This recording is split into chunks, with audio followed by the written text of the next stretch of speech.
어린아이가 어디 들어와! 당장 데리고 나가요! 우리 할아버지는 아픈 게 아니에요.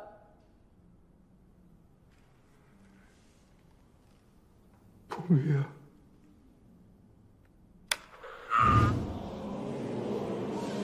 서울가정법원의 좁은 심판정에 7살 아이의 목소리가 종처럼 울렸습니다.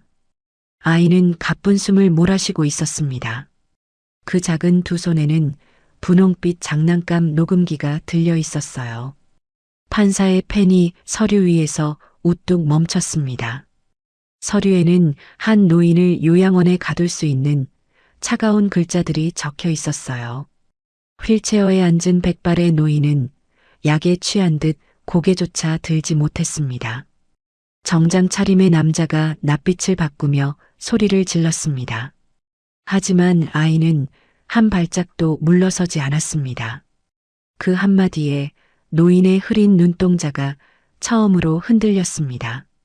노인은 갈라진 목소리로 아이의 이름을 부르며 떨리는 손을 허공에 뻗었습니다. 대체 7살 아이의 장난감 녹음기에는 무엇이 담겨 있었을까요? 나는 새도 떨어뜨린다던 재벌가의 회장이 어쩌다 이 자리까지 끌려왔을까요? 그리고 이 모든 일의 끝에는 50해를 돌아온 노래 한 곡이 기다리고 있었습니다. 70평생 무릎 꿇은 적 없던 노인을 그 자리에 주저앉히고 말 노래였어요. 이야기는 꼭 한 해 전 벚꽃이 지던 봄날의 공원에서 시작됩니다. 사연이 시작되기 전에 구독과 좋아요로 함께 해주세요. 댓글로 어디서 듣고 계신지 남겨주시면 더욱 좋습니다. 한 해 전 벚꽃이 흩날리던 4월의 아침이었습니다. 서울의 한 대학병원 현관 앞에 검은 세단 세 대가 나란히 멈춰 섰습니다. 대신그룹의 한기석 회장이 6달 만에 퇴원하는 날이었어요. 73의 나이에 찾아온 뇌출혈은 그를 휠체어에 앉혀 놓았습니다. 수술실에 들어가던 날 밤 의사는 가족 대기실을 향해 마음의 준비를 말했습니다. 하지만 회장은 살아 돌아왔어요. 목숨은 건졌지만 혀가 마음을 따라오지 못했습니다. 병원에서의 6달은 70평생 가장 긴 계절이었습니다. 밤마다 천장을 보며 회장은 같은 생각을 곱씹었어요. 이대로 끝나는 것인가? 아직 할 일이 남지 않았는가? 수고들 했네. 퇴원하는 아침, 그 짧은 인사 한마디에도 단어와 단어 사이가 자꾸 벌어졌습니다. 머리는 그 어느 때보다 맑은데 입이 말을 듣지 않았습니다. 도열한 임원들은 일제히 고개를 숙였어요. 하지만 그 숙인 얼굴들 위로 흔들리는 눈빛을 회장은 놓치지 않았습니다. 사람들은 어눌한 말을 흐려진 정신으로 받아들이는 법이니까요. 큰아버님, 회사 걱정은 마십시오. 제가 있지 않습니까? 조카 한정태가 휠체어 손잡이를 잡으며 깍듯하게 허리를 굽혔습니다. 45의 정태는 그룹의 전략실장이자 회장의 하나뿐인 혈육이었어요. 일찍 세상을 뜬 동생이 남긴 아들이라 회장은 그를 친자식처럼 거두었습니다. 유학도 보내주었고 결혼집도 마련해 주었습니다. 정태의 손에는 어느새 결제 서류 가방이 들려 있었어요. 당분간 급한 결제는 제가 대신 받겠습니다. 회장은 무어라 답하려 했지만 첫 단어가 나오기까지 숨이 3번 들고 났습니다. 그 사이에 정태는 공손히 인사를 마치고 제 차에 올라타 버렸습니다. 멀어지는 차를 보며 회장은 알 수 없는 서늘함을 느꼈어요. 하지만 그날은 그저 몸이 약해진 탓이라 여겼습니다. 회장이 향한 곳은 한남동의 너른 새 저택이 아니었습니다. 동쪽 집으로 가지. 운전기사도 비서실장도 제 귀를 의심했어요. 회장이 말한 곳은 옛 시장 동네 언덕에 있는 40해 묵은 본가였습니다. 젊은 시절 아내와 신혼을 보낸 마당 좁은 2층 집이었어요. 의사들은 시설 좋은 병원 근처를 권했고 정태는 한사코 말렸습니다. 하지만 회장은 고집을 꺾지 않았습니다. 다 잃은 것 같은 날에는 처음 시작하던 자리가 그리운 법이니까요. 본가의 대문은 가정부 송여사가 활짝 열어두고 있었습니다. 20회 넘게 회장 부부를 모셔온 환갑지난 송여사였어요. 회장님, 마당에 라일락이 피었습니다. 그 말에 회장의 굳은 눈가가 잠시 부드러워졌습니다. 라일락은 5해 전 세상을 떠난 아내가 마당에 심어둔 나무였습니다. 바람이 불 때마다 보랏빛 향기가 휠체어 격까지 내려왔어요. 거실 자개장 위에는 아내의 사진이 그대로 놓여 있었습니다. 사진 속 아내는 이 집 마루에서 수줍게 웃고 있었습니다. 신혼 시절의 이 동네는 연탄 냄새와 시장 소리로 가득했어요. 도시락 2개를 싸들고 공사판에 나가던 시절이었습니다. 부부 사이에는 평생 아이가 없었습니다. 젊은 날 그토록 기다렸지만 끝내 오지 않은 인연이었어요. 아내는 눈을 감기 전 회장의 손을 잡고 말했습니다. 여보, 빈집에 혼자 있지 말아요. 그 말이 무슨 뜻인지 회장은 이제야 조금씩 알 것 같았습니다. 넓은 집의 밤은 길었고 괴종식의 소리는 유난히 컸어요. 재활은 더디고 고된 싸움이었습니다. 오른손으로 숟가락을 쥐는 데만 꼬박 2주가 걸렸습니다. 지팡이를 짚고 마당 12걸음을 걷기까지는 다시 한 달이 걸렸어요. 그래도 회장은 하루도 거르지 않았습니다. 부도 직전에 회사를 일으켜 세운 사람이 제 몸 하나에 질 수는 없었으니까요. 저녁마다 회장은 왼손으로 서툰 일기를 쓰기 시작했습니다. 의사가 권한 재활 숙제였지만 어느새 하루의 위안이 되었어요. 오늘은 마당을 몇 걸음 걸었다. 라일락이 피었다. 그런 짧은 문장들이었습니다. 며칠 뒤에는 정태가 과일 바구니를 들고 본가를 찾아왔습니다. 큰아버님, 이런 옛날 집은 불편하지 않으십니까? 정태는 좁은 마루를 둘러보며 미간을 슬쩍 찌푸렸어요. 몸 돌볼 사람을 제가 한번 알아보겠습니다. 회장은 괜찮다고 손을 저었지만 정태는 끝내 제 말을 마쳤습니다. 큰아버님을 위해서입니다. 그 말은 언제나처럼 깍듯했고 언제나처럼 빈틈이 없었어요. 어느 날 오후 회사에서 전화가 걸려왔습니다. 신규 사업건으로 임원 하나가 보고를 올리는 전화였어요. 회장은 또박또박 묻고 싶었지만 단어들이 자꾸 목에 걸렸습니다. 아, 예, 회장님. 그거는 한 실장님과 상의하겠습니다. 수화기 너머의 목소리는 친절했지만 말끝이 빨랐습니다. 기다려주지 않는 친절만큼 사람을 작게 만드는 것도 없어요. 전화를 끄는 회장의 손이 무릎 위에서 오래 떨렸습니다.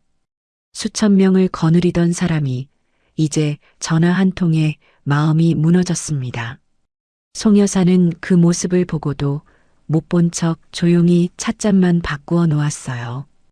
그것이 20회를 모신 사람의 말없는 위로였습니다.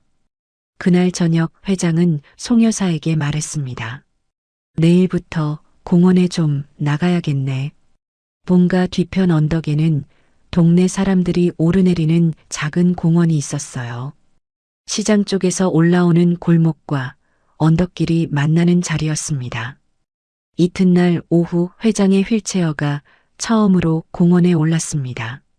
4월의 바람은 순했고 멀리 시장의 왁자한 소리가 실려왔어요. 두부 한 모 사라는 외침도 자전거 종소리도 정겨웠습니다. 플라타너스 아래 낡은 나무 벤치가 회장의 자리가 되었습니다. 운동 나온 노인들이 힐끔거렸지만 말을 거는 사람은 없었어요. 휠체어와 어눌한 말은 사람들 사이에 보이지 않는 금을 그어 놓았습니다. 회장은 그저 시장 소리를 들으며 오후 한나절을 보내고 돌아왔습니다. 그렇게 사흘째 되던 오후였어요. 벤치 뒤편 풀숲에서 가늘고 맑은 노랫소리가 들려왔습니다.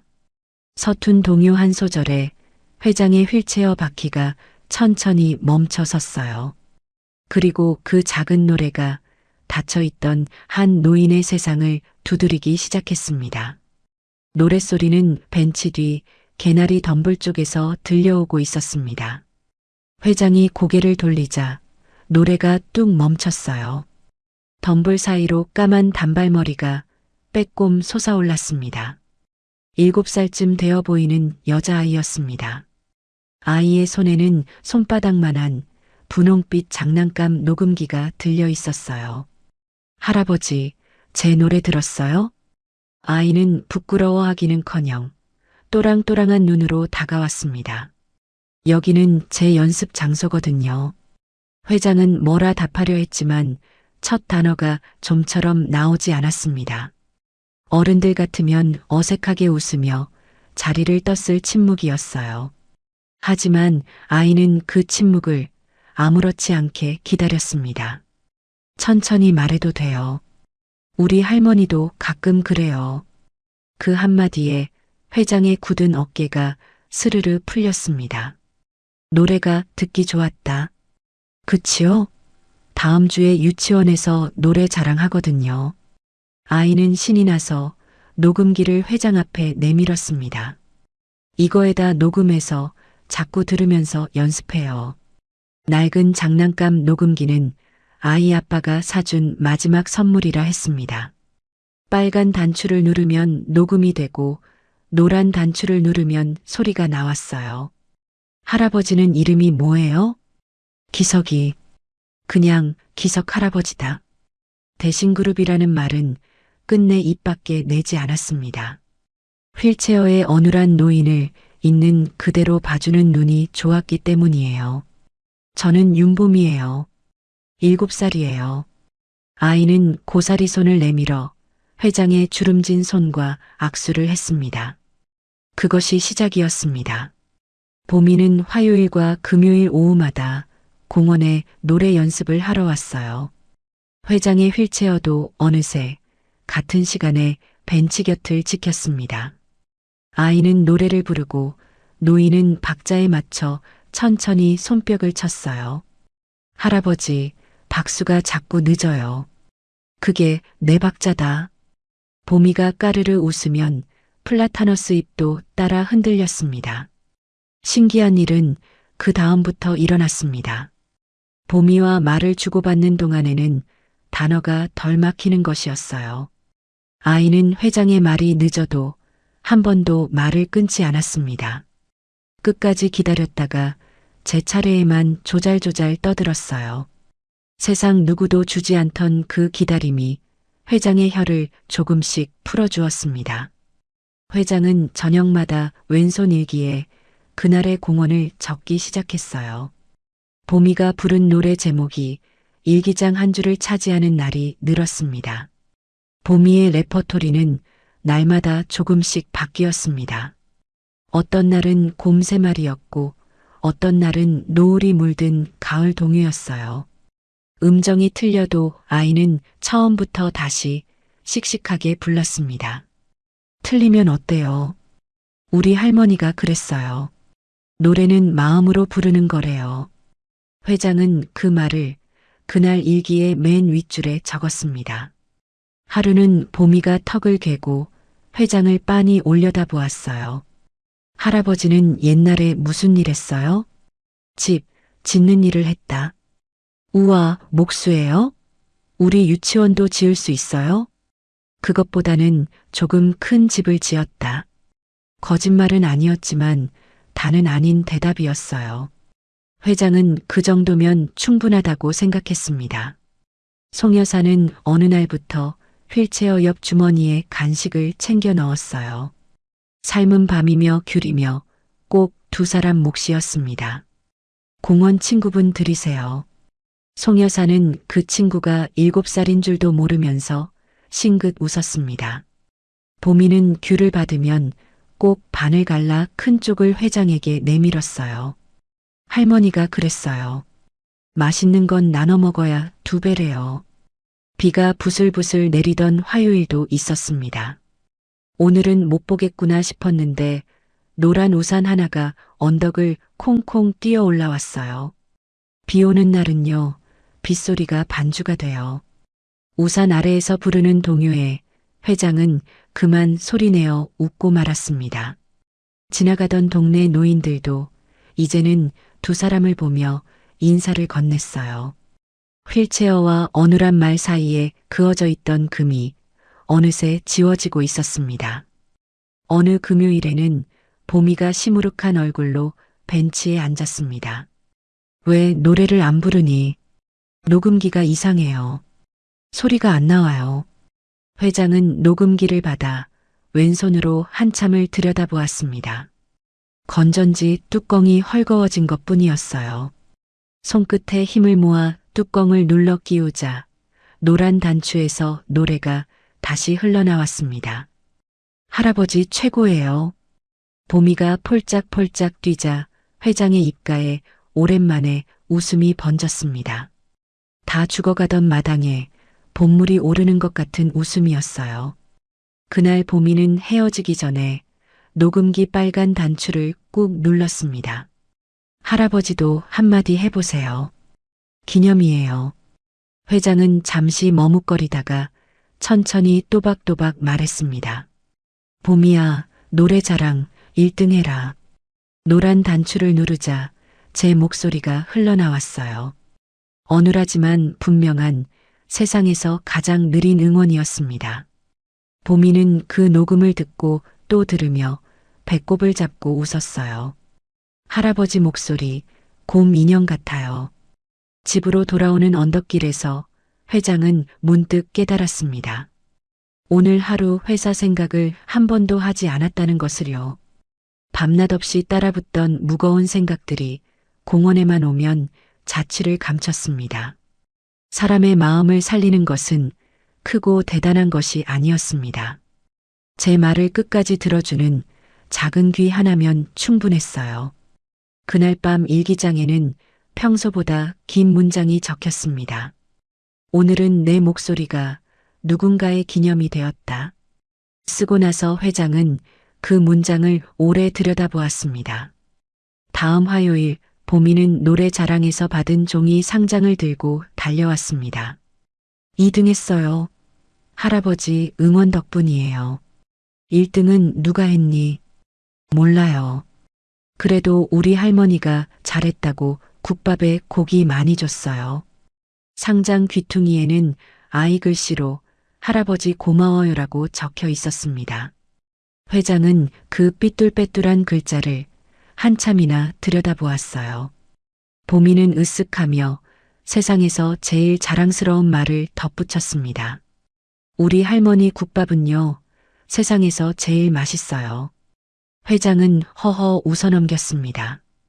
그 국밥 한 그릇이 제 인생과 어떻게 얽혀 있는지 그때는 알 길이 없었으니까요. 5월의 어느 화요일 보미는 평소보다 일찍 공원에 와 있었습니다. 어린이날 이야기가 한창이던 그런 계절이었지요. 우리 반 애들은요, 어린이날에 놀이공원 간대요. 보미는 어디 가고 싶으냐? 아이는 잠시 발끝을 내려다보더니 담담하게 말했습니다. 저는 아빠 차 타고 바다에 간 적 있어요. 아기 때라 기억은 안 나지만요. 사진으로 봤어요. 우리 엄마 아빠는 하늘나라에 있거든요. 회장의 손뼉이 허공에서 멈췄습니다. 보미는 2해 전에 부모를 한꺼번에 잃었다고 했어요. 화물차를 몰던 아빠와 함께 장을 보러 나갔던 엄마였습니다. 빗길 사고라는 말을 아이는 어른들에게 들은 그대로 외워 말했어요. 그래서 지금은 할머니랑 살아요. 시장에서 국밥집 하는 할머니요. 가게 위층 단칸방에서 80 넘은 할머니와 7살 손녀가 산다고 했습니다. 슬프지 않으냐? 회장의 물음에 보미는 고개를 저었습니다. 할머니가 그랬어요. 엄마 아빠는 보미 마음속에 사는 거래요. 그러니까 내가 씩씩해야 엄마 아빠도 편하대요. 7살의 입에서 나온 그 말이 회장의 가슴 한복판을 두드렸습니다. 평생 자식을 기다리다 얻지 못한 노인과 부모를 잃고도 씩씩한 아이였어요. 그날따라 보미의 노래가 회장의 귀에 오래 남았습니다. 그날 밤 회장은 자개장 위 아내의 사진 앞에 한참을 머물렀어요. 여보, 당신이 말한 게 이런 거였소. 빈집에 혼자 있지 말라던 그 말의 뜻을 이제야 알겠소. 소리내지 못한 말들이 사진 속 웃음 위로 내려앉았습니다. 그날의 일기에는 짧은 한 줄이 적혔습니다. 나에게도 기다려지는 요일이 생겼다. 다음 금요일 보미는 노래 대신 한숨을 들고 왔어요. 할아버지, 우리 가게 문 닫을지도 몰라요. 시장 골목에 재개발 통지가 붙었다고 했습니다. 보미는 통지서가 뭔지도 모르면서 할머니의 한숨만 흉내내고 있었어요. 할머니가 전화로 그러는데 갈 데가 없대요. 50해를 끓인 국소친데 어디 가서 새로 거냐고요. 보미는 가방에서 꼬깃꼬깃한 도화지 한 장을 꺼냈습니다. 김이 모락모락 나는 국솥 앞에서 할머니가 웃고 있는 그림이었어요. 우리 가게예요. 할머니랑 국솥이랑 제 보물들이에요. 7살의 보물 목록 앞에서 회장은 한동안 말을 잇지 못했습니다. 회장은 그날 저녁 본가 서재로 민영재 변호사를 불렀습니다. 30에 가까이 회장의 곁을 지킨 무태 안경의 법률 책사였어요. 동쪽 시장 재개발 건을 알아봐주게. 민영재는 수첩을 꺼내며 익숙하게 받아 적었습니다. 상가 세입자들 보호 절차부터 확인하겠습니다. 한 가지 더 있네. 회장은 단어 사이를 길게 띄우며 또박또박 말을 이었습니다. 내 이름은 어디에도 나가면 안 되네. 민영재가 고개를 들자 회장은 창밖 언덕 쪽을 바라보았어요. 거기 내 친구가 사네. 부담을 주고 싶지 않아. 회장이 친구라는 말을 쓰는 것을 민영재는 처음 들었습니다. 그는 더 묻지 않고 조용히 수첩을 덮었어요. 열흘 뒤 민영재의 보고가 올라왔습니다. 동쪽 시장에는 상가 42곳이 새 들어 있었습니다. 그 가운데 50해를 넘긴 가게가 6곳이라 했어요. 50해라는 말에 회장의 시선이 보고서 위에서 잠시 머물렀습니다. 제 인생에도 50해 묵은 빚이 하나 있다는 것을 문득 떠올렸기 때문이에요. 하지만 그 생각은 이내 서류 뒤로 밀려났습니다. 상인회가 보존 절차를 밟도록 법률지원단이 꾸려졌습니다. 권리관계며 임대차 서류까지 빈틈없이 정리되어 갔어요. 지원단의 비용이 어디서 나오는지는 상인들 누구도 알지 못했어요. 그저 어느 독지가의 뜻이라고만 전해졌을 뿐입니다. 다음 화요일 보미는 언덕길을 날아오듯 뛰어 올라왔습니다. 할아버지, 할머니가 그러는데 좋은 일이 생겼대요. 가게를 안 빼도 될지도 모른대요. 변호사 아저씨들이 도와준대요. 잘 됐구나. 회장은 처음 듣는 이야기인 양 천천히 고개를 끄덕였습니다. 근데 누가 도와주는 건지 아무도 모른대요. 천사인가 봐요. 천사가 따로 있겠느냐. 회장의 입가에 번지는 웃음을 보미는 알아채지 못했습니다. 좋은 일은 그렇게 이름 없이 오가는 것이 가장 좋은 법이에요. 할아버지도 다음에 우리 가게 와요. 할머니가 국밥 줄 거예요. 그래, 언젠가 가보마. 하지만 회장은 시장 골목에 선뜻 내려가지 못했습니다. 좁은 골목길은 휠체어에게 너무 가팔랐고 무엇보다 마음에 걸리는 게 있었어요. 재벌 회장이 다녀갔다는 소문이 나면 아이와 할머니가 시달릴 게 뻔했습니다. 지금 이대로의 공원 친구가 회장은 그저 좋았어요. 그 무렵 본가에도 새 사람이 들어왔습니다. 정태가 데려온 48배 간병인 조 씨였어요. 큰아버님 전문 간병인입니다. 재활병원에서 10년을 일했답니다. 조 씨는 싹싹하게 웃으며 회장의 휠체어를 능숙하게 다뤘습니다. 혈압을 재는 손길도 약 시간을 챙기는 솜씨도 빈틈이 없었어요. 약은 이제부터 제가 챙기겠습니다. 어르신은 드시기만 하세요. 조 씨는 부엌 한쪽에 제 살림처럼 약 선반을 새로 꾸렸습니다. 혈압약이며 재활보조제며 알약들이 요일별로 줄을 맞췄어요. 저녁이면 조 씨는 마당 구석에서 누군가에게 짧은 전화를 걸었습니다. 네, 실장님. 잘 들어왔습니다. 걱정 마십시오. 담장 너머로 흩어지는 그 목소리를 들은 사람은 아무도 없었습니다. 송 여사는 20해 동안 제1이던 약 챙김을 하루아침에 내주게 되었습니다. 그래도 제가 늘 하던 일인데요. 전문가가 하는 게 낫지 않겠습니까? 큰아버님을 위해서입니다.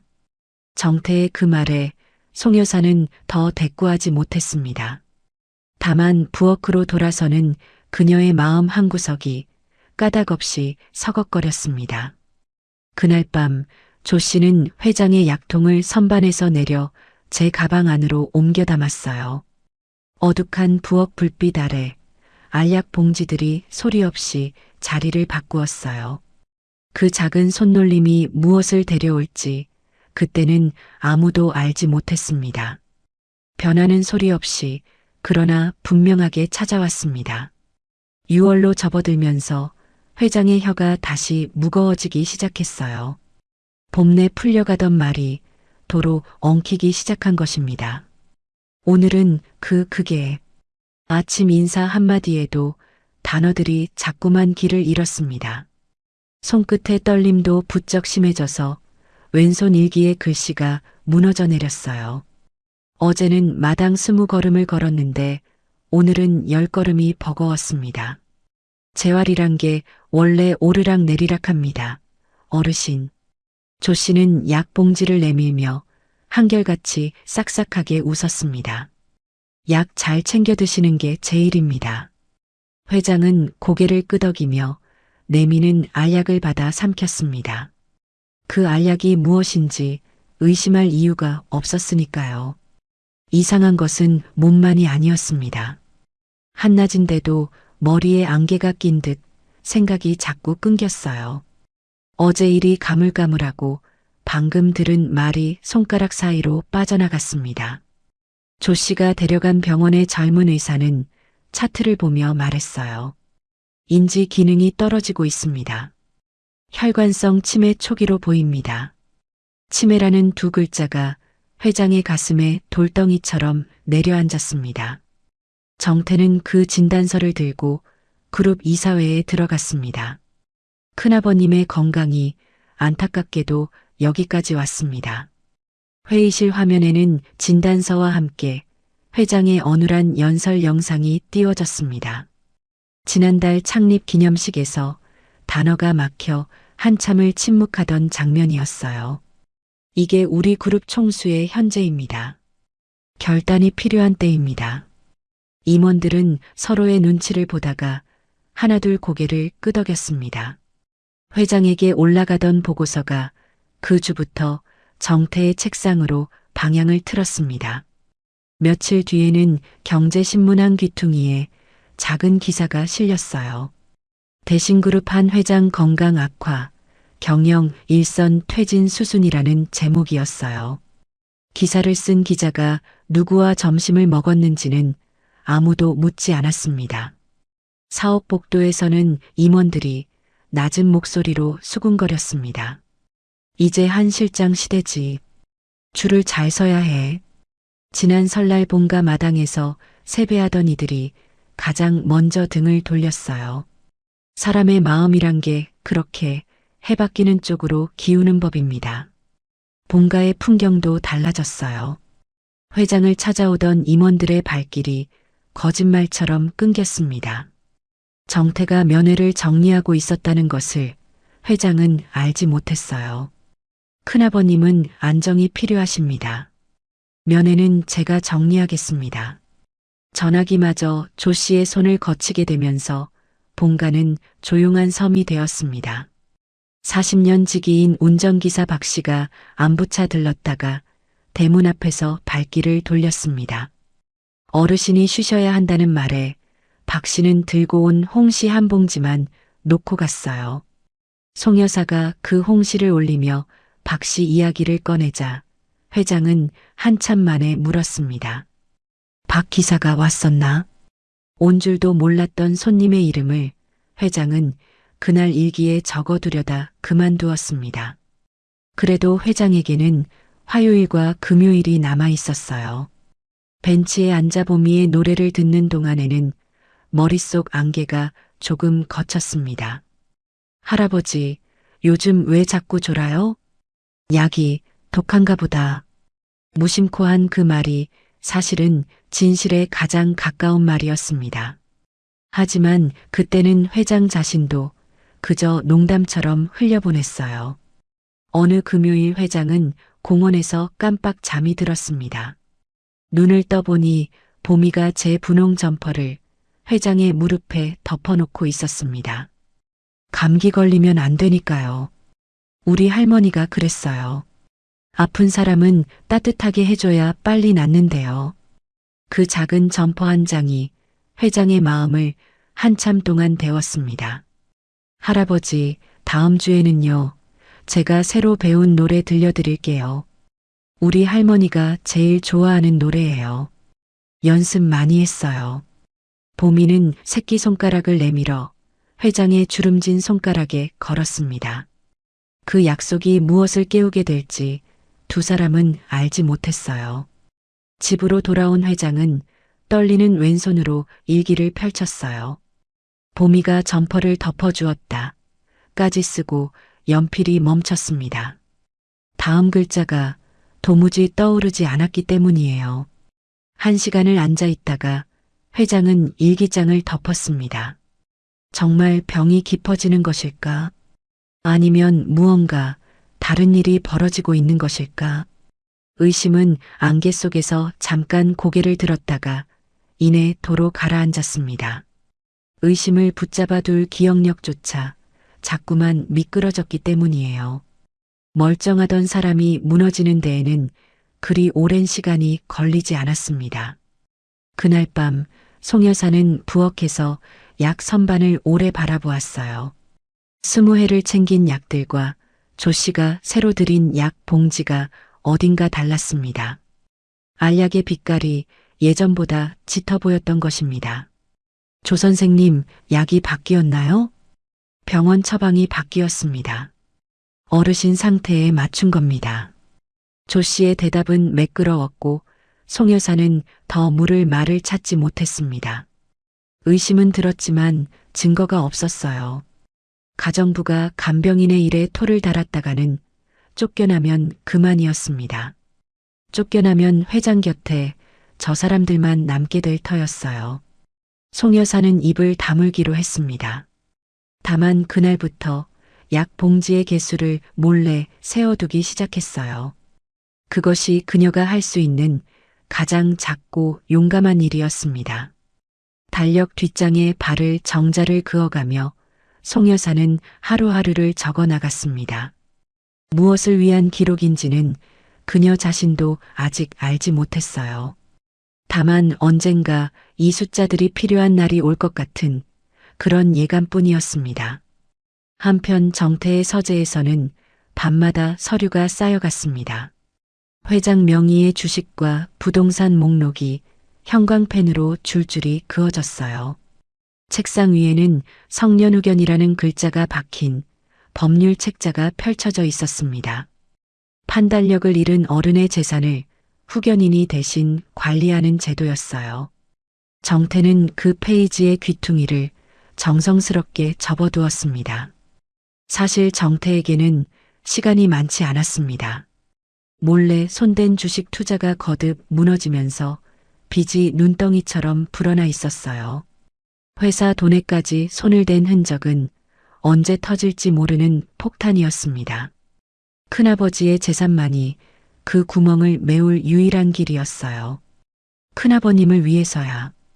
혼잣말마저 그 말로 시작하는 버릇이 어느새 몸에 배어 있었어요. 위하는 말로 시작된 일이 어디까지 갈 수 있는지 그 끝을 그때는 정태 자신도 다 알지 못했을 것입니다.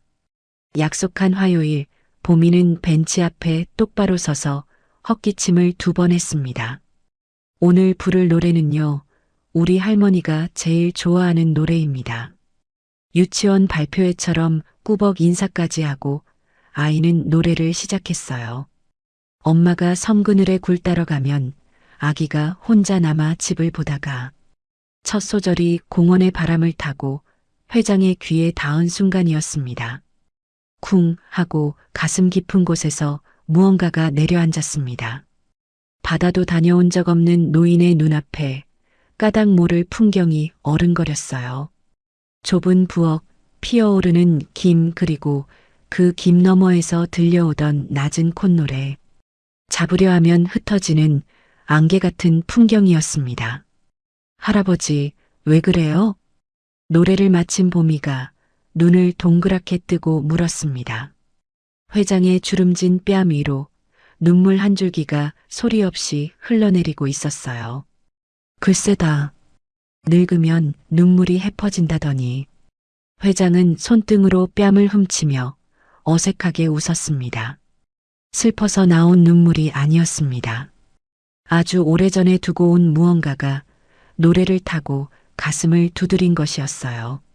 하지만 그것이 무엇인지 안개 낀 머리로는 도무지 닿을 수가 없었습니다. 이 노래를 어디서 배웠니? 우리 할머니요. 할머니가 국 끓일 때마다 불러요.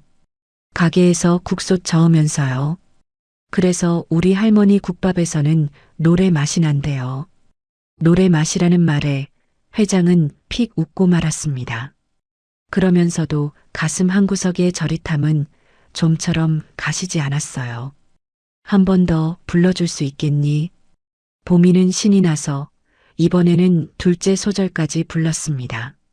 아기는 잠을 곤히 자고 있지만 갈매기 울음소리 맘이 설레어. 회장의 입술이 저도 모르게 가사를 따라 달싹였습니다. 할아버지도 이 노래 알아요? 글쎄다.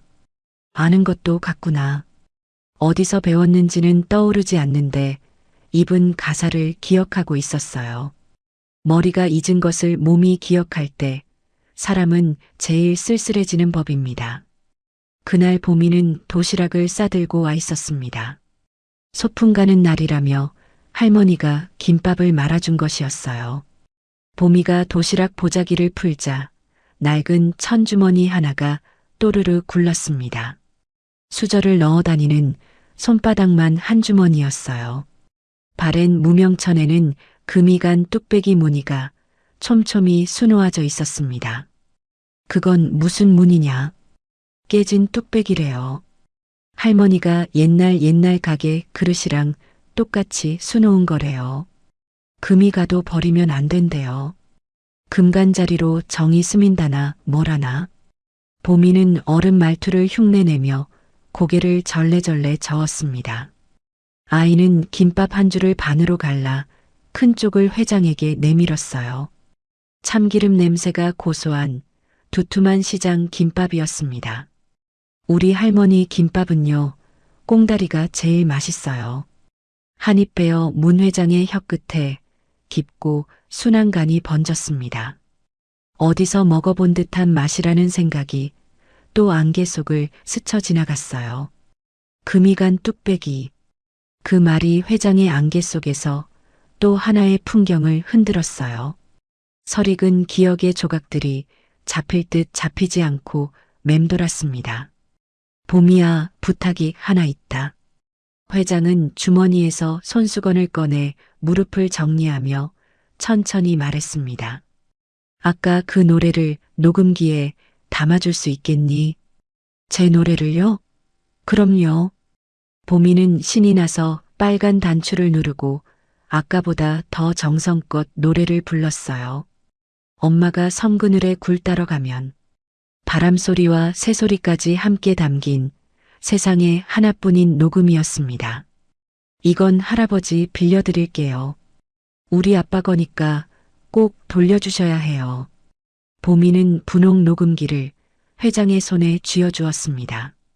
아빠의 마지막 선물을 빌려준다는 것이 7살에게 어떤 일인지 회장은 그 무게를 알기에 녹음기를 두 손으로 받았어요. 금요일에 꼭 돌려주마. 집으로 돌아온 저녁 회장은 일기장을 펼쳤습니다.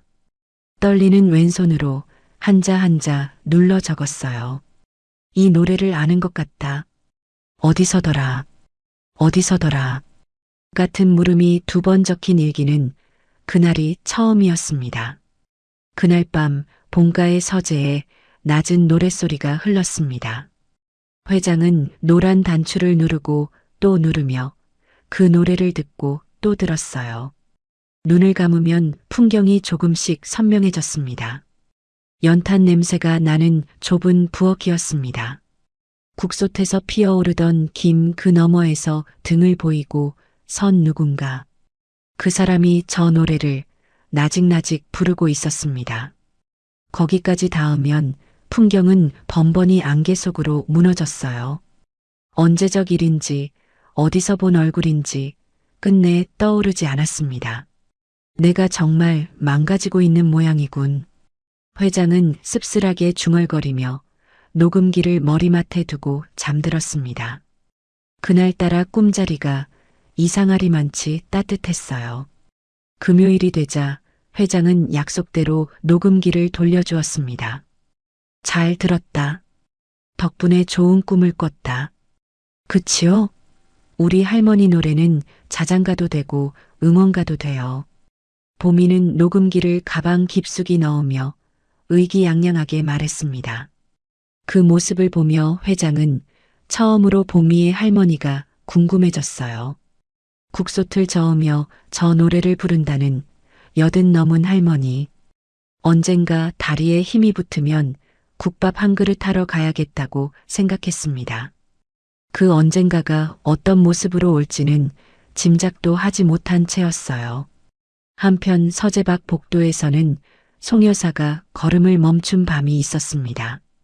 문틈으로 새어나오는 동요 소리에 그녀는 한참을 서 있었어요. 사모님 살아계실 적에도 음악 한 번 트는 일 없던 서재였습니다. 좋은 일인지 아닌지 송 여사는 혼잣말을 삼키며 조용히 물러났습니다. 그 시각 마당 구석에서는 조 씨가 어김없이 전화기를 붙들고 있었습니다. 요즘 서재에서 자꾸 무슨 노래를 들으십니다. 애들 동요 같던데 신경 쓰실 건 아닙니다. 용량은 말씀하신 대로 차질 없이 가고 있습니다. 전화기 너머의 지시는 짧았고 조 씨의 대답은 더 짧았어요. 같은 시각 정태의 차는 서초동의 한법률 사무소 앞에 서 있었습니다. 후견 사건을 전문으로 다룬다는 큰 간판이 붙은 곳이었어요. 정태는 두툼한 서류 봉투를 안고 차에서 내렸습니다. 봉투 안에는 진단서와 진료 기록이 날짜별로 가지런히 꽂혀 있었어요. 보름이면 청구 준비가 끝납니다. 사무실을 나서는 정태의 입가에 미소가 걸려 있었습니다. 그 봉투 겉면에 적힌 성년후견이라는 글자가 가로등 불빛에 번들거렸어요. 한 노인의 70평생을 지우려는 서류가 그렇게 차곡차곡 쌓여가고 있었습니다. 6월은 그렇게 서류가 쌓이는 소리와 함께 지나갔습니다. 회장의 말은 날로 무거워졌고 본가를 찾는 발길은 더 뜸해졌어요. 포기라는 단어가 노인의 어깨에 내려앉으려던 바로 그 무렵이었습니다. 7월의 어느 아침 사소한 일 하나가 모든 것을 바꾸어 놓았습니다. 조 씨가 내민 알약을 삼키다가 회장이 그만 사례가 들린 것이었어요. 기침 끝에 알약 2개가 손수건 위로 굴러떨어졌습니다. 괜찮으십니까? 다시 가져오겠습니다. 조 씨가 부엌으로 간 사이 회장은 무심코 그 알약을 들여다보았어요. 순간 가슴이 서늘해졌습니다. 색이 달랐습니다. 병원에서 처음 받았던 약은 분명 하얀빛이 도는 알약이었어요. 그런데 손수건 위의 알약은 짙은 푸른빛을 띠고 있었어요. 처방이 바뀌었다고 했던가. 그렇게 넘기려는데 머릿속 깊은 곳에서 무언가가 자꾸 걸렸습니다. 회장은 그날 새로 가져온 알약을 혀 밑에 숨겼다가 몰래 뱉어냈어요. 대단한 확신이 있어서가 아니라 그저 늙은이의 고집 같은 것이었습니다. 그런데 그날 오후 신기한 일이 일어났습니다. 머릿속을 덮고 있던 안개가 한꺼풀 얇아진 것이에요. 송 여사가 끓여준 차 이름이 단번에 떠올랐고 어제 일이 차례대로 이어졌습니다. 그날 저녁에는 왼손 일기의 글씨도 오랜만에 제 모양을 찾았습니다. 무너진 글씨와 반듯한 글씨가 한 장에 나란히 적혔어요. 같은 손으로 쓴 글씨라고는 믿기 어려운 차이였습니다. 맑아진 김해 회장은 그 노래의 기억도 더듬어 보았습니다.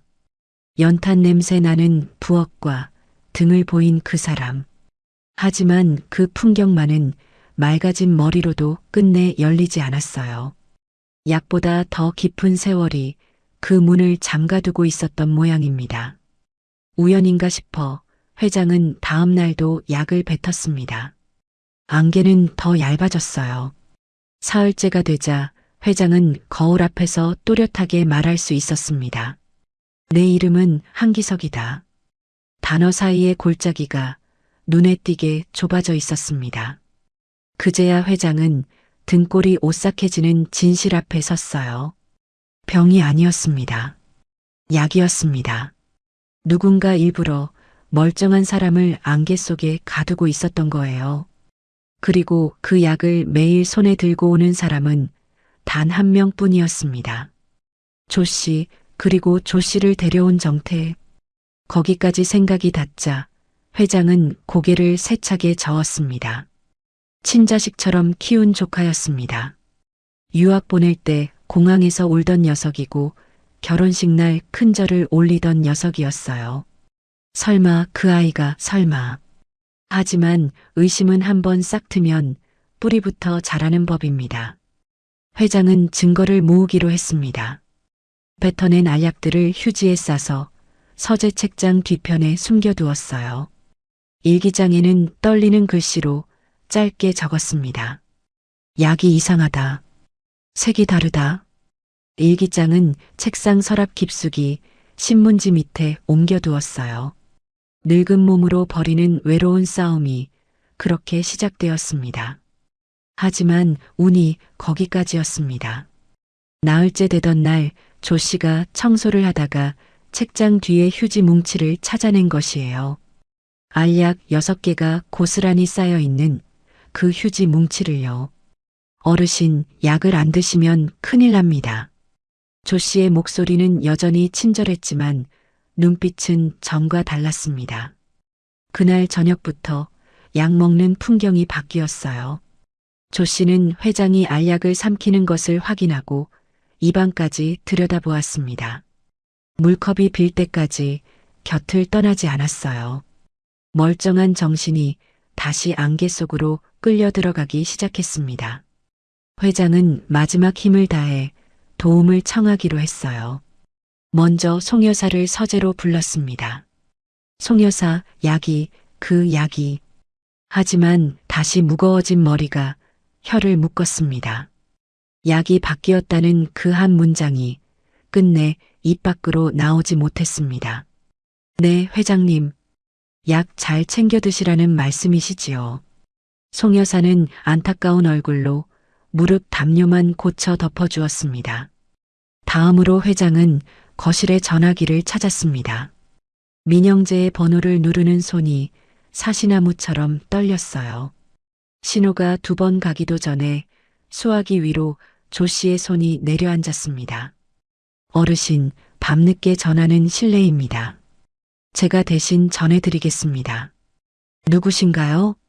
조 씨는 부드럽게 웃으며 전화기를 제 주머니에 넣었습니다. 그 웃음이 어떤 뜻인지 이제 회장은 알았습니다. 이 집은 어느새 창살 없는 감옥이 되어 있었어요. 며칠 뒤 조 씨가 데려간 병원에서 회장은 마지막 시도를 했습니다. 약을 바꿨소. 저 사람들이 내 약을. 젊은 의사는 차트에서 눈을 들지 않은 채 고개만 끄덕였어요. 어르신, 그런 생각이 드실 수 있습니다. 의사의 펜이 차트 위에 적은 것은 피해망상 의심이라는 5글자였습니다. 진실을 말하면 말할수록 병명만 늘어났어요. 세상에 이런 감옥이 또 있을까요? 담장도 창살도 없는데 말 한마디가 바깥에 닿지 않는 감옥 말입니다. 그 와중에도 회장은 화요일의 공원만은 지켰습니다. 조 씨가 휠체어를 밀며 동행했지만 보미는 여느 때처럼 제잘거렸어요. 할아버지, 저 아저씨는 누구예요? 나를 돌봐주는 사람이다. 보미는 조 씨를 빤히 올려다보더니 회장의 귀에 입을 대고 속삭였습니다. 근데 저 아저씨는 눈이 안 웃어요. 7살의 눈은 어른들이 놓친 것을 보고 있었습니다. 회장은 아이의 머리를 쓰다듬으며 아무 말도 하지 못했습니다. 말해봐야 닿지 않는 진실은 아이에게 짐만 될 뿐이었으니까요. 그 주 금요일 정태가 본가를 찾아왔습니다. 손에는 가정법원의 직인이 찍힌 두툼한 서류 봉투가 들려 있었어요. 큰아버님, 놀라지 마시고 들으십시오. 성년후견이라고 큰아버님의 재산과 신상을 지켜드리는 제도입니다. 법원에 청구를 넣었습니다. 큰아버님을 위해서입니다. 위해서라는 그 말이 회장의 가슴에 대못처럼 박혔습니다. 회장은 온 힘을 모아 한 문장을 밀어냈어요. 나는 멀쩡하다. 네, 압니다. 다 압니다, 큰아버님. 정태는 아이를 달래듯 웃으며 회장의 어깨를 두드렸습니다.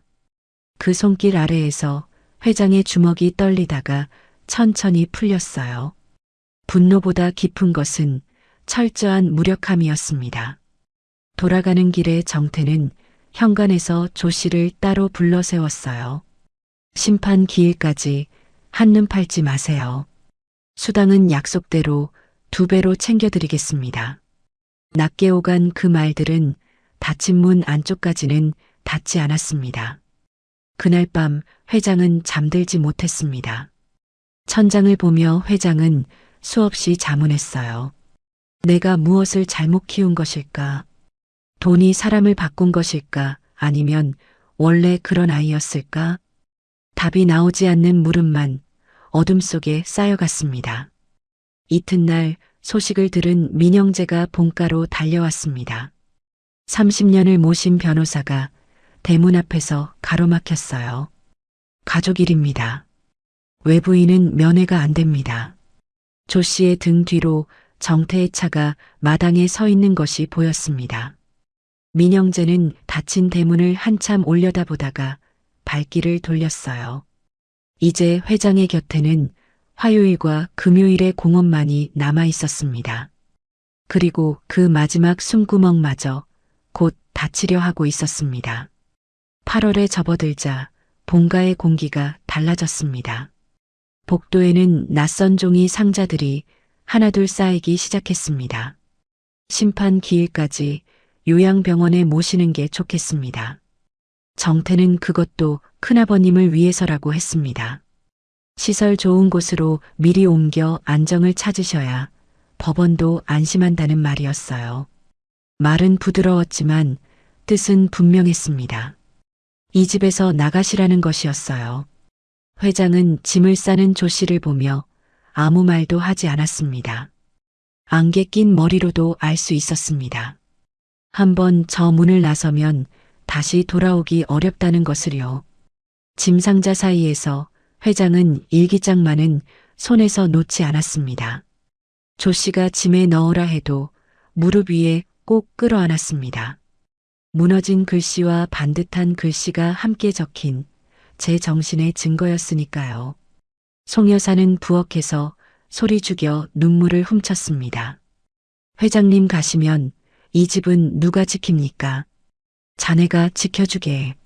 라일락도 부탁하네.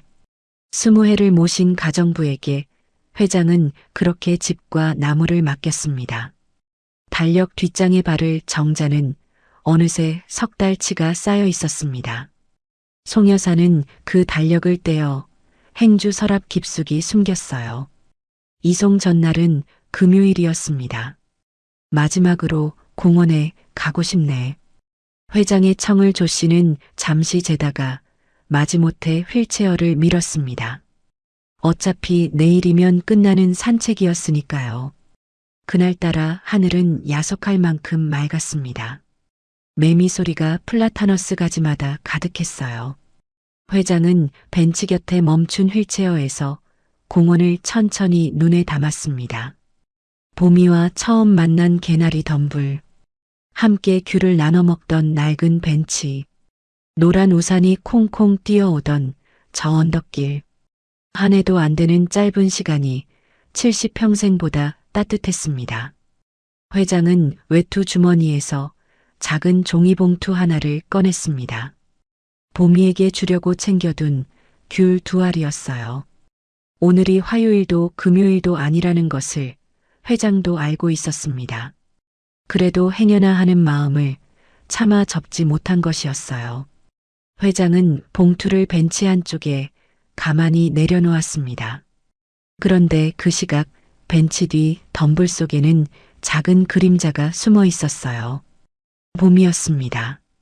유치원이 일찍 끝난 날이라 할아버지를 놀래주려고 먼저 와 숨은 것이었어요. 가방을 안고 웅크린 아이의 주머니에는 분홍 녹음기가 아무렇게나 꽂혀 있었습니다. 숨바꼭질하듯 뛰어들며 쑤셔 넣은 통에 빨간 단추가 눌린 줄도 몰랐어요. 작은 기계는 풀벌레 소리를 말없이 담고 있었습니다. 하나, 둘, 셋 하고 튀어나가려던 그때였어요. 구둣발 소리와 함께 낯선 어른의 목소리가 가까워졌습니다. 정태였습니다. 이송 일정을 점검하러 왔다가 전화를 받으며 벤치 쪽으로 걸어온 것이었어요. 예, 원장님. 내일 오후에 모시고 갑니다. 정태는 회장과 조 씨에게서 몇 걸음 떨어진 바로 그 덤불 앞에 멈춰 섰습니다. 숨어있던 보미는 영문도 모른 채 숨을 죽였어요. 모르는 아저씨 앞으로 튀어나가기가 왠지 부끄러웠던 것입니다. 걱정 마세요. 면회는 다 막아놓겠습니다. 약이요? 들어가면 2배로 늘리세요. 어차피 확인할 사람도 없습니다. 전화기 너머의 대답에 정태는 낮게 웃었습니다. 후견 결정만 나면 그 영감은 요양원에서 끝입니다. 재산이야 어디 가겠습니까? 다 제 앞으로 오게 되어 있습니다. 덤불 속의 보미는 그 말들을 다 알아듣지는 못했습니다. 후견이 뭔지 재산이 뭔지 7살은 알지 못했어요. 하지만 2마디만은 가슴에 돌처럼 박혔습니다. 영감은 할아버지를 가리키는 말이라는 것, 그리고 할아버지를 어딘가에 가두고 끝낸다는 것. 아이의 작은 심장이 새장 속 새처럼 뛰었습니다. 주머니 속 녹음기는 그 모든 말을 풀벌레 소리와 함께 담고 있었어요. 빨간 단추가 눌려 있다는 것은 봄이 자신도 모르는 일이었습니다. 통화를 마친 정태는 회장에게 다가가 어깨를 짚었습니다. 큰아버님, 바람 많이 쐬셨지요. 이제 들어가시지요. 조 씨가 휠체어를 돌렸습니다. 회장은 멀어지는 벤치를 자꾸만 돌아보았어요. 봄이에게 작별 인사도 고맙다는 말도 전하지 못한 채였습니다. 화요일과 금요일마다 이 벤치에서 기다릴 아이를 생각하면 가슴이 미어졌어요. 하지만 어쩌면 이게 나은 일인지도 모른다고 회장은 스스로를 달랬습니다. 늙고 병든 친구와의 이별은 아이에게 짧을수록 좋은 법이니까요.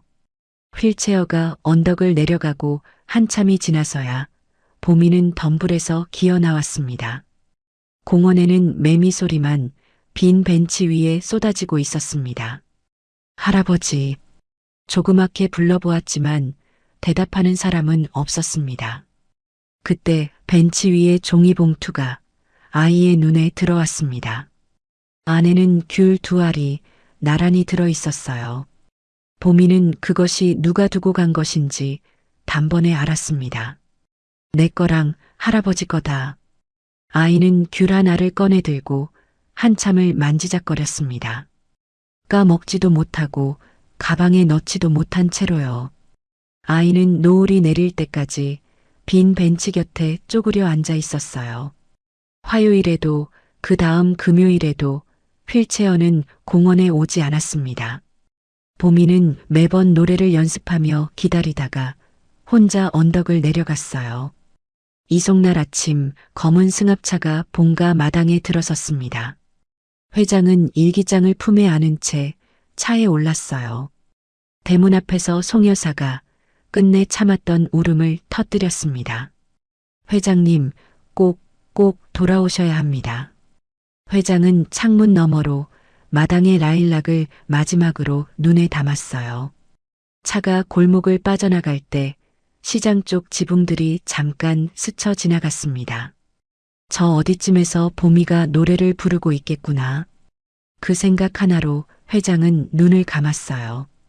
교회의 요양병원은 깨끗했고 조용했고 그래서 더 외딴 섬 같았습니다.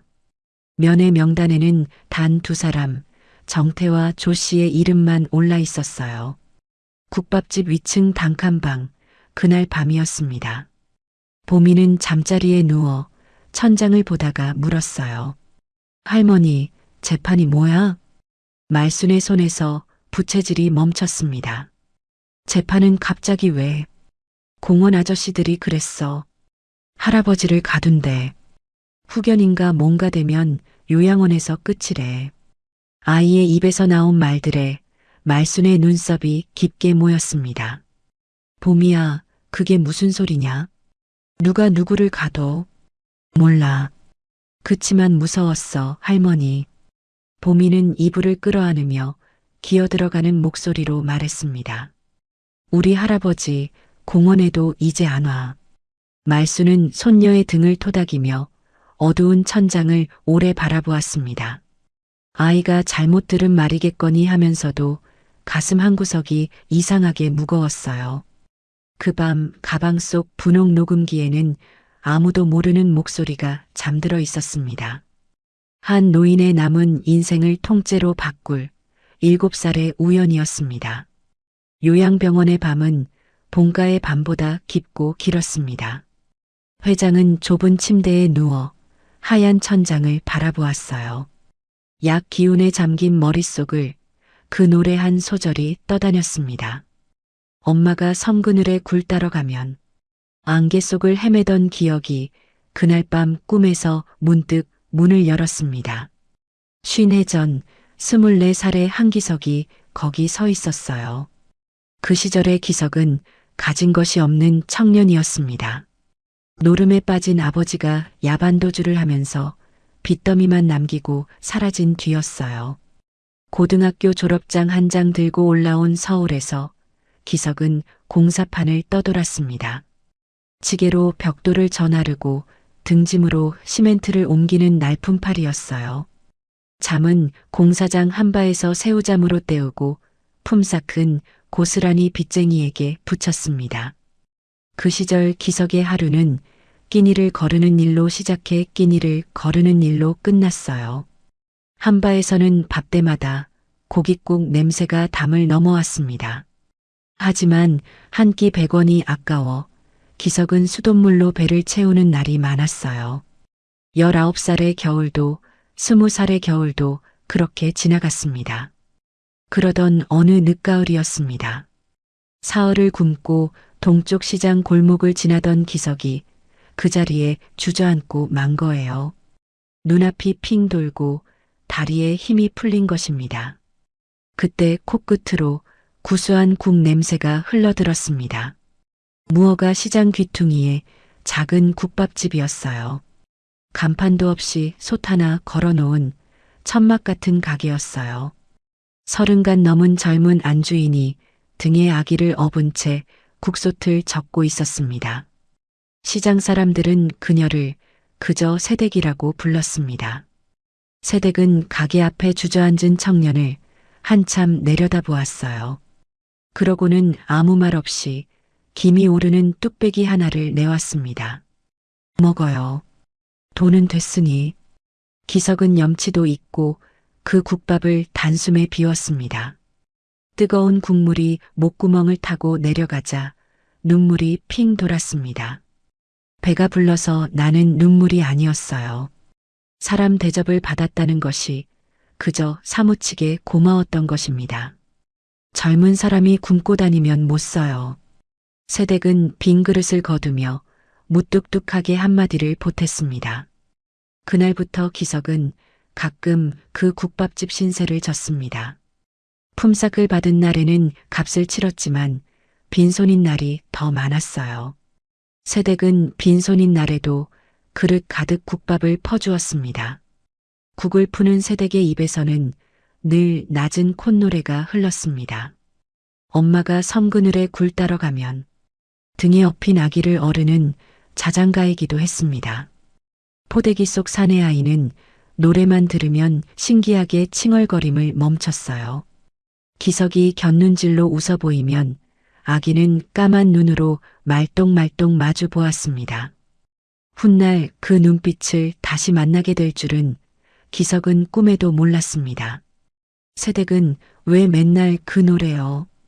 우리 아들 자장가요. 이 노래만 부르면 신통하게 잠들거든. 새댁의 뚝배기 가운데 하나는 가장자리에 금이 가 있었습니다. 금 갔는데 왜 안 버려요? 금 간 자리로 정이 스미는 법이요. 그릇도 사람도. 기석은 그 말을 평생 잊지 못했습니다. 어느 날 기석은 빈 그릇을 내려놓으며 말했습니다. 이 은혜 꼭 갚겠습니다. 성함이라도. 성함은 무슨. 나중에 잘 되거든 다른 배 고른 사람 한 그릇 사주시오. 그게 갚는 거요. 새댁은 끝내 이름을 일러주지 않았습니다. 그 겨울이 지나고 봄이 올 무렵 기석에게 첫 기회가 찾아왔어요. 성실함을 눈여겨본 현장 소장이 그를 정식 인부로 올려준 것입니다. 지방 공사장을 도는 일이라 시장을 떠나야 했어요. 기석은 떠나기 전날 국밥집에 들러 큰 절을 올리겠다고 마음먹었습니다. 하지만 운명은 하루를 기다려주지 않았어요. 그날 밤 무어가 시장에 큰 불이 난 것입니다. 판자와 천막으로 얽힌 시장은 1시간 만에 잿더미가 되고 말았습니다. 다행히 사람은 상하지 않았다고 했어요. 하지만 갈 곳을 잃은 상인들은 뿔뿔이 흩어졌습니다. 기석이 새벽에 달려갔을 때 국밥집 자리에는 검게 탄 손만 남아 있었습니다. 새댁의 행방을 묻고 물었지만 아는 이가 없었어요. 주민등록도 간판도 없던 시절에 무어가 시장이었으니까요. 이름도 모르고 사진 한 장 없었습니다. 남은 것은 콧노래 한 곡과 금간 뚝배기의 기억뿐이었어요. 기석은 그렇게 은인을 잃었습니다. 주머니에 남아있던 그 주의 품삯을 기석은 끝내 쓰지 못했어요. 국밥값으로 치르려던 돈이었기 때문입니다. 그 지폐 몇 장을 기석은 봉투에 넣어 평생 책상 서랍에 두었습니다. 갚지 못한 빚의 첫 장이자 제 인생의 부적이었어요. 그날 떠난 지방 공사장에서 기석의 인생이 길을 틀었습니다. 악착같이 모은 돈으로 작은 하청을 차렸고 일감은 해마다 불었어요. 정직하게 지은 집은 무너지지 않는다는 것이 그의 유일한 비결이었습니다. 30줄에 들어선 어느 봄 거래처 사무원이던 박정인을 만나 가정도 꾸렸어요. 세월이 흘러 기석은 대신건설의 회장이 되었습니다. 회사가 자리를 잡을 때마다 그는 사람을 풀어 새댁을 찾았어요. 동쪽 시장 화재 이재민 명단을 뒤지고 국밥집이란 국밥집은 다 더듬었습니다. 하지만 이름 없는 새댁은 어디에서도 나오지 않았어요. 신문에 사람을 찾는다는 광고도 몇 해를 두고 실었습니다. 쉰해 전 동쪽 시장에서 국밥집을 하던 분을 찾는다고 또박또박 적었어요. 연락이 닿은 사람은 많았지만 그 세댁은 끝내 없었습니다. 콧노래를 물어보면 다들 고개만 저었어요. 아내에게도 늘 말했습니다. 내 인생에 빚이 하나 있어. 국밥 한 그릇 값이요. 그 빚을 못 갚으면 나는 눈을 못 감을 거요. 아내는 그때마다 웃으며 같은 대답을 했습니다. 그러니까 여보, 배 고른 사람 지나치지 말아요. 그 세댁 말대로 다른 그릇에 갚으면 되지요. 기석이 평생 장학재단을 키우고 무료급식소에 돈을 보낸 것은 그래서였습니다.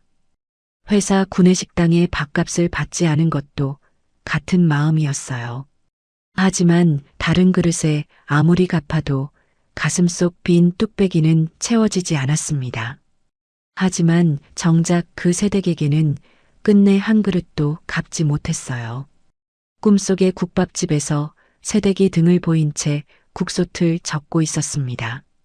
엄마가 섬그늘에 굴 따러 가면 돌아보라고 얼굴을 보여달라고 외치는데 목이 잠겨 소리가 나오지 않았습니다. 회장은 식은땀에 젖은 채 요양병원의 새벽에 눈을 떴습니다. 백엔니지 흥건하게 젖어 있었어요. 약에 잠긴 머리가 그리 선명한 꿈을 데려온 것은 처음 있는 일이었습니다. 무언가가 가까이 오고 있다고 늙은 가슴이 먼저 알고 있었는지도 모르지요. 그 콧노래를 회장은 50해 만에 다시 듣게 됩니다. 가장 뜻밖의 자리에서 가장 뜻밖의 사람에게서요. 9월의 어느 오후 보미는 오랜만에 녹음기를 꺼냈습니다. 할아버지가 그리워서 함께 녹음한 노래라도 들을 참이었어요.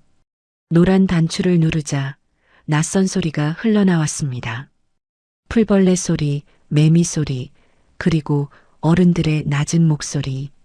후견 결정만 나면 그 영감은 요양원에서 끝입니다.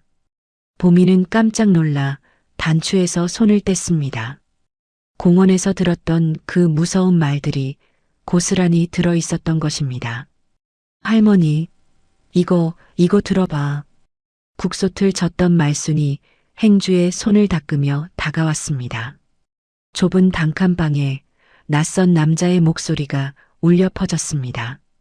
약을 2배로 늘리라는 말, 면회를 다 막아놓겠다는 말, 재산이 제 앞으로 온다는 말. 말순의 얼굴이 국솥에 김이 가시듯 하얗게 식었습니다. 80평생 세상 풍파를 다 겪은 노인이었어요. 이것이 무엇을 뜻하는지 말순은 단번에 알아들었습니다. 보미야, 이 할아버지가 공원의 그 할아버지냐? 응. 휠체어 타고 말 천천히 하는 우리 할아버지. 말순은 녹음기를 보자기에 싸며 몸빼 바지를 축혀 올렸습니다. 가자. 할미가 아는 변호사 선생이 있다. 그날 밤 말순은 잠든 손녀 곁에서 오래 뒤척였습니다. 공원의 그 할아버지가 누구인지 말순은 알지 못했어요. 다만 아이가 따르던 어른이 억울한 일을 당한다는 것만은 분명해 보였습니다. 세상이 아무리 변해도 이런 법은 없는 거다.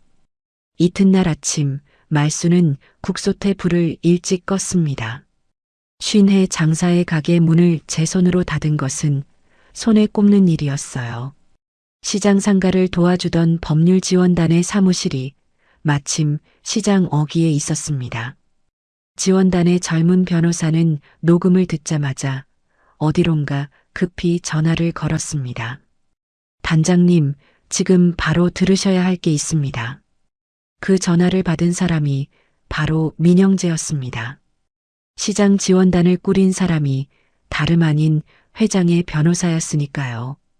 회장이 이름 없이 베푼 선행이 회장 자신을 구하러 돌아오는 순간이었습니다. 녹음을 들은 민영재는 한동안 말을 잇지 못했어요. 심판 기일이 모레입니다. 이 녹음과 2분을 법원에서 뵙겠습니다. 이틀 뒤 가정법원의 심판정. 회장은 휠체어에 앉은 채 멍하니 바닥만 보고 있었습니다. 이송 후 2배로 늘어난 약이 그의 정신을 깊은 안개 속에 가둬놓았습니다. 보시는 바와 같이 큰아버님은 의사 표현이 어려우십니다. 정태의 목소리는 안타까움으로 잘 포장되어 있었습니다. 진단서, 진료 기록, 어눌한 연설 영상까지 빈틈이 없었어요. 본인 진술 가능하십니까? 판사의 물음에 회장은 입술만 달싹였습니다. 나는 멀쩡하다는 그 한 문장이 끝내 소리가 되지 못했습니다. 판사는 안타까운 눈으로 서류 위에 펜을 내렸어요. 방청석 한쪽에는 송 여사도 와 있었습니다. 민영재의 연락을 받고 행주 서랍의 달력을 품에 안고 달려온 길이었어요. 약 봉지에 개수를 적어둔 석 달치 기록이 그녀의 무릎 위에 놓여 있었습니다. 그때 민영재가 자리에서 일어났습니다. 재판장님, 제출할 자료가 있습니다. 청구인 한정태의 육성이 담긴 녹음입니다. 정태 측 변호사가 즉각 자리를 박차고 일어났습니다. 출처불명의 녹음입니다. 누가 언제 조작했는지도 모를 자료입니다. 공방이 오가는 사이 심판정 문 밖 복도가 소란해졌습니다.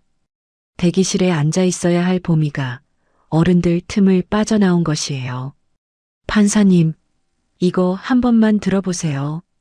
7살 아이의 목소리가 좁은 심판정에 종처럼 울렸습니다. 보미는 가쁜 숨을 몰아쉬며 분홍빛 녹음기를 두 손으로 높이 치켜들었어요.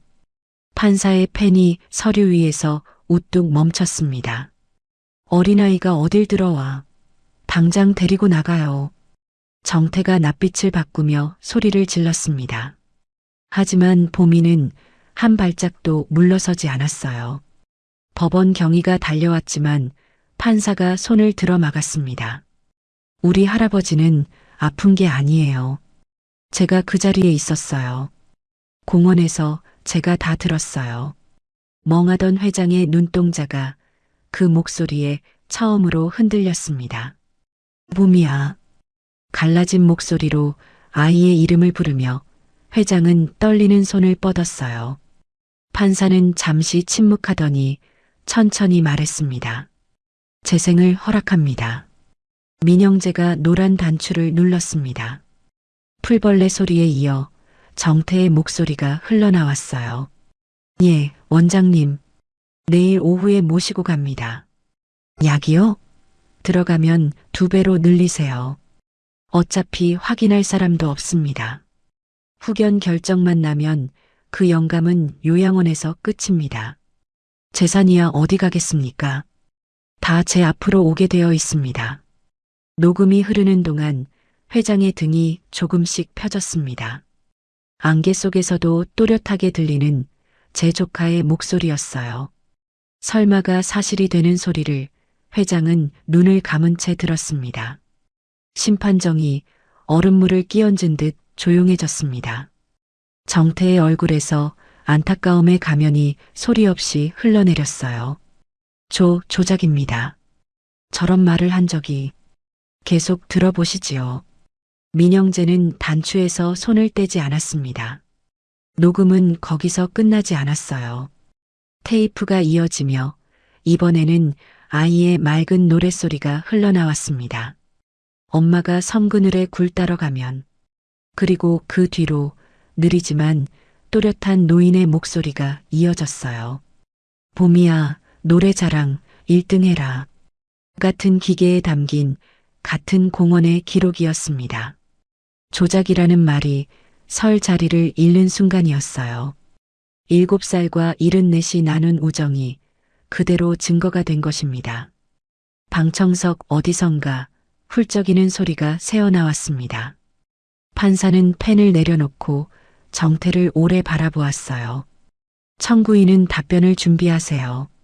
아울러 본 재판부는 이 녹음에 담긴 정황에 대해 수사기관에 통보할 것입니다. 민영재는 이어서 회장의 일기장과 송 여사의 달력을 제출했습니다. 무너진 글씨와 반듯한 글씨가 나란한 일기장은 그 자체로 증언이었어요. 약이 이상하다, 색이 다르다. 떨리는 글씨로 적힌 그 한 줄에 판사의 미간이 깊어졌습니다. 뒷자리에 조 씨가 슬그머니 일어나다가 경희에게 가로막혔습니다. 정태는 그 자리에 선 채 무너지듯 고개를 떨궜어요. 방청석 맨 뒷줄의 말수는 그 모든 광경을 말없이 지켜보았습니다. 손녀가 따르던 휠체어의 노인을 말수는 그날 처음 보았어요. 어딘지 모르게 낯이 익다는 생각은 노인들 얼굴이 다 그렇거니 하고 넘겼습니다. 심판정을 나서기 전 회장의 휠체어가 보미 앞에 멈췄습니다. 보미야, 고맙다. 회장은 아이의 작은 손을 두 손으로 감쌌어요.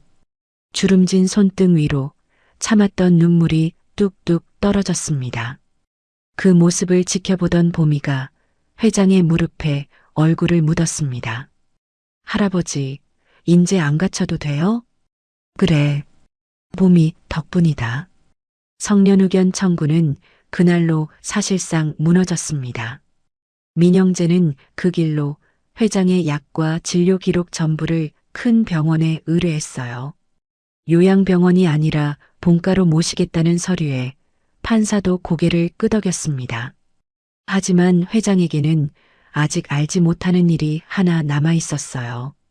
이 아이의 집에 50해 묵은 빚이 기다리고 있다는 것을요. 10월의 첫 주 회장은 본가로 돌아왔습니다. 대문을 들어서자 마당의 라일락이 가을바람에 잎을 흔들었습니다. 회장님, 어서 오십시오. 송 여사는 끝내 말을 잇지 못하고 앞치마에 얼굴을 묻었습니다. 고생했네. 자네 달력이 나를 살렸어. 회장의 그 한마디에 송 여사의 어깨가 들썩였습니다. 20해 침묵하던 사람의 작은 용기가 법정에서 칼보다 강했던 셈이지요. 그날 밤 회장은 오랜만에 서재 책상에 앉았습니다. 서랍 속 일기장에는 안개 속에서 쓴 글씨들이 그대로 남아 있었어요. 약이 이상하다, 색이 다르다. 무너진 글씨 위에 회장은 반듯한 글씨로 한 줄을 보탰습니다. 집에 돌아왔다. 사람들 덕분이다. 펜을 놓는 손이 더는 떨리지 않았어요. 큰 병원의 검사 결과는 일주일 만에 나왔습니다. 회장의 몸에서는 치매의 흔적 대신 과량의 진정 성분이 검출되었어요. 처방전과 맞지 않는 약물이라는 소견서가 수사 기록에 그대로 올라갔습니다. 약을 끄는 회장은 하루가 다르게 돌아왔어요. 안개가 거친 자리에 단단하던 옛 정신이 다시 들어섰습니다. 수사는 빨랐어요. 조 씨는 약물 바꿔치기를 며칠 버티지 못하고 자백했습니다. 지시한 사람과 받은 돈의 액수까지 줄줄이 딸려 나왔습니다. 협력병원의 젊은 의사도 허위 진단의 대가를 치르게 되었어요. 그리고 민영재가 오래 추적해온 장부가 마침내 검찰의 책상에 올랐습니다.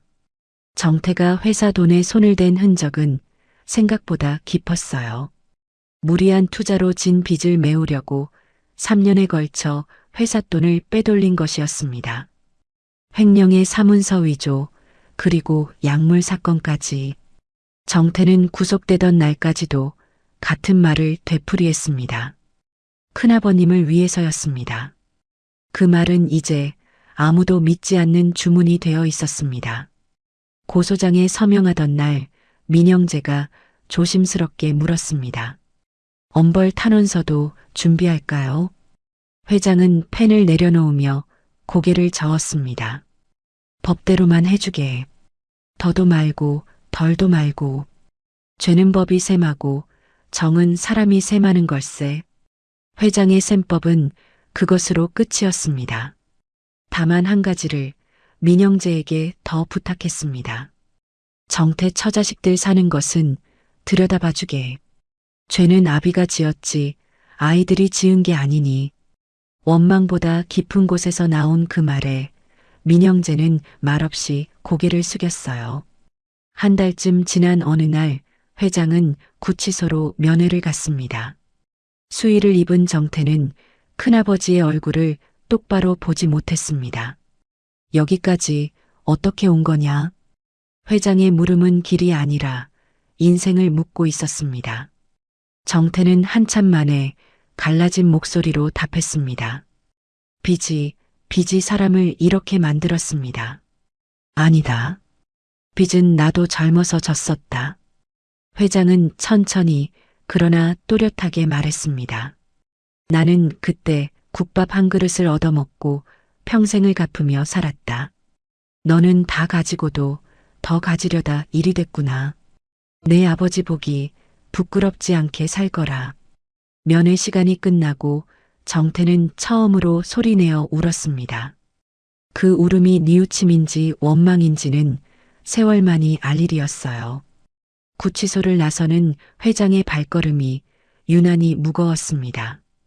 미움은 법에 넘겼지만 허망함은 고스란히 제 몫이었어요. 사람 농사가 제일 어렵군. 차창에 기댄 회장의 혼잣말이 가을 하늘에 흩어졌습니다. 세상은 이 사건을 며칠 동안 떠들썩하게 다뤘습니다. 재벌 회장을 구한 7살 꼬마 증인의 이야기는 신문 사회면을 채웠어요. 다만 회장의 부탁으로 아이의 이름과 얼굴만은 어디에도 실리지 않았습니다. 은인을 지키는 법을 회장은 누구보다 잘 알고 있었으니까요. 그룹은 빠르게 제자리를 찾았습니다. 등을 돌렸던 임원들이 하나둘 본가를 찾아와 고개를 숙였습니다. 면목 없습니다, 회장님. 됐네. 해바뀌는 쪽으로 기우는 게 사람 마음일세. 회장은 누구도 자르지 않았습니다. 다만 송 여사에게는 본가 문서 하나를 내밀었어요. 이 집에서 평생 지내도 좋다는 회장의 친필 약조였습니다. 제가 무슨 일을 했다고 이런 것을요. 발을 정자 3달 치갑질세. 싸게 치는 걸세. 송 여사는 그 종이를 받아들고 부엌으로 달아나듯 들어갔습니다. 다만 그날 이후 회장의 결제 서류는 다시 본가 서재로 올라왔습니다. 어눌한 말투는 그대로였지만 그것을 흐린 정신으로 읽는 사람은 없었어요. 그 무렵 민영재가 시장 소식 하나를 보고했습니다. 상가 보존이 확정됐습니다. 국밥집도 그대로 남습니다. 수고했네. 그 집 식구들은 잘 지내는가? 네. 그 꼬마 아가씨가 회장님 안부를 매번 묻는답니다. 지원단 일은 여전히 모르고들 있겠지. 네. 어느 독지가의 뜻으로만 알고 있습니다. 그대로 두게. 밥값은 밥으로 갚아야지 생색으로 갚는 게 아닐세. 회장은 창밖 언덕 쪽을 바라보며 한참을 말없이 웃었어요.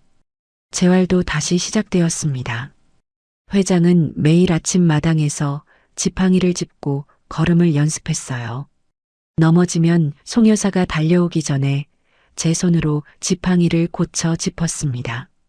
누구의 부축도 받지 않고 다시 서는 것이 70대 노인의 자존심이었어요. 10월의 마당에는 노인의 더딘 발소리가 시계추처럼 오갔습니다. 12걸음이 20걸음이 되고 20걸음이 마당 2바퀴가 되었습니다. 공원까지 걸어가는 게 목표일세.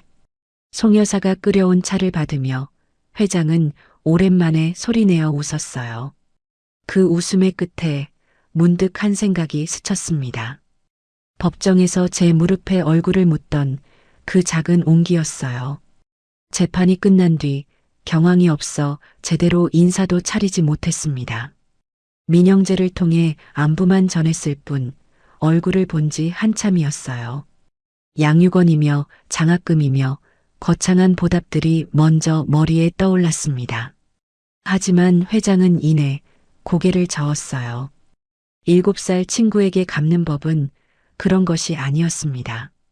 약속을 지키는 것, 화요일과 금요일의 벤치로 다시 돌아가는 것이었어요. 민 변호사 다음 주에 시간을 좀 내주게. 회장은 달력의 화요일에 동그라미를 그렸습니다.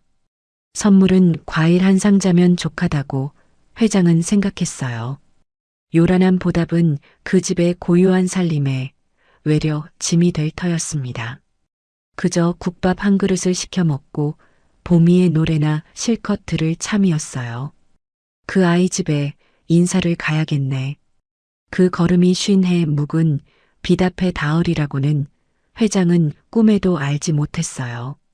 약속한 화요일 가을볕이 좋은 오후였습니다.